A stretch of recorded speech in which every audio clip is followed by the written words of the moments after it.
Halo, pernah nggak sih pas lagi asik makan daging ayam, ada kepikiran soal perjalanan panjang di balik potongannya? Kebanyakan dari kita mungkin ngelihatnya cuma sebagai makanan siap saji aja ya. Padahal, di balik sepotong daging yang kita makan tiap hari, ada kerumitan keahlian, hukum, dan sains yang sering banget luput dari pandangan mata kita. Nah, di pembahasan materi kita kali ini, kita bakal bongkar fakta-fakta mengejutkan tentang sosok penting di balik layar ini. Karena percaya deh, ini sama sekali bukan sekedar asal potong. Oke, mari kita mulai. Pertanyaan besarnya, apa sih sebenarnya garis pembeda antara daging halal dan bangkai? Jawabannya ternyata ada di satu prosedur sayatan aja. Serius, kesalahan prosedural sekecil apapun, salah perhitungan 1 detik aja, itu bisa bikin hidangan makan malam Anda yang tadinya sempurna berubah jadi daging yang terlarang secara agama dan medis, alias bangkai. Ini bukan cuma teori di atas kertas loh, tapi realitas operasional yang benar-benar terjadi di lapangan setiap harinya. Nah, buat mastiin daging yang diproses itu nggak berujung jadi bangkai, kita sangat bergantung sama peran krusial seorang juleha. Juleha ini singkatan dari juru sembelih halal. Tapi jangan sampai nama singkatan yang kedengaran kasual ini nipu Anda ya. Juleha itu sama sekali bukan kerjaan sambilan yang bisa dilakuin siapa aja. Mereka ini profesional di bidang penyembelihan yang diatur dengan sangat ketat, punya skill teknis level tinggi, dan pastinya pegang sertifikasi hukum resmi. Tanggung jawab di pundak mereka itu luar biasa berat. Biar kita bisa lebih paham seberapa kompleks profesi ini, kita bakal ngelewatin 4 poin penting. Mulai dari taruhan besarnya, terus syarat dasar syariat, lanjut ke sains di balik anatomi dan tekniknya, sampai terakhir kita bahas soal legalitas dan sertifikasi nasional. Yuk, kita mulai bedah materinya. Bagian pertama, taruhan besar, halal atau bangkai. Ini soal resiko dari sebuah sayatan. Coba bayangin perbandingan ekstrim ini. Di satu sisi, kita punya daging halal, murni hasil dari sebuah proses presisi yang dieksekusi tepat sesuai standar yang super ketat. Nah, di sisi lain ada bangkai, yang merupakan hasil langsung dari proses yang gagal dan otomatis jadi makanan terlarang. Keahlian seorang juleha inilah yang jadi satu-satunya dinding pemisah di antara keduanya. Mereka itu ibarat pelindung tunggal yang nyelamatin jutaan konsumen dari mengonsumsi daging yang nggak sah. Ini benar-benar nunjukin betapa gentingnya akurasi absolut dalam pekerjaan ini. Kita masuk ke bagian kedua. Syarat dasar sesuai syariat Islam, fondasi spiritual.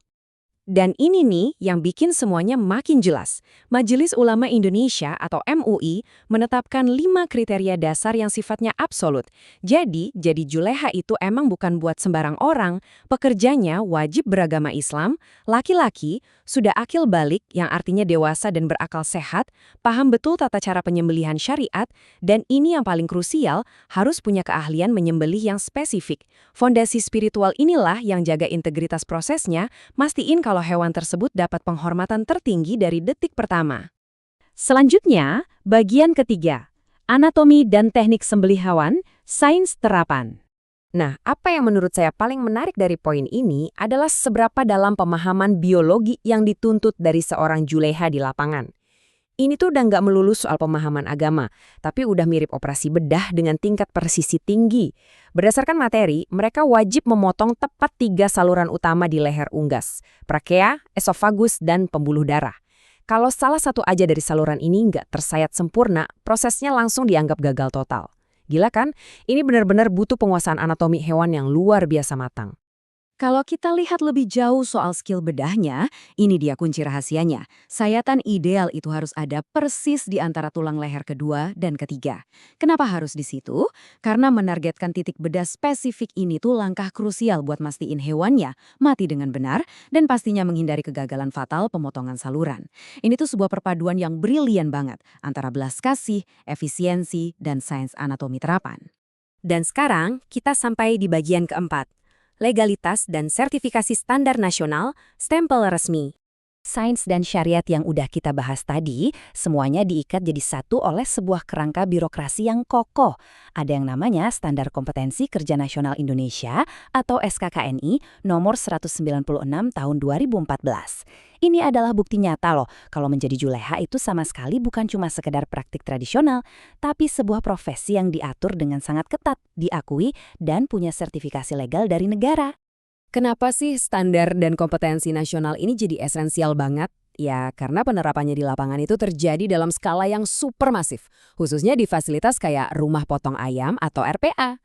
Di level industri sebesar ini, legalitas resmi seorang juleha itu jadi garda terdepan buat jaga kualitas dan profesionalisme industri. Mereka ini ibarat penjaga gawang tersertifikasi yang menjamin keamanan konsumen, sambil terus mastiin standar tinggi tetap terjaga pas lagi memproses ribuan potong daging tiap harinya. Jadi, poin krusial yang bisa kita ambil, peran seorang juleha itu jauh banget ngelampauin sekedar tukang potong daging, kayak yang mungkin sering kita bayangin sebelumnya. Ada kutipan langsung dari sumber materi ini yang nyimpulin dengan sangat sempurna. Peran juleha sangat besar dalam menentukan apakah daging berstatus halal atau justru menjadi bangkai. Nah, setelah kita bedah ketatnya fondasi spiritual, tajamnya presisi sains anatomi, sampai kuatnya sertifikasi hukum yang mendasarinya, pertanyaannya sekarang, apakah Anda masih bakal memandang sepotong daging ayam di meja makan Anda dengan cara yang sama lagi? Pikirkanlah itu, dan sampai jumpa di pembahasan menarik kita berikutnya.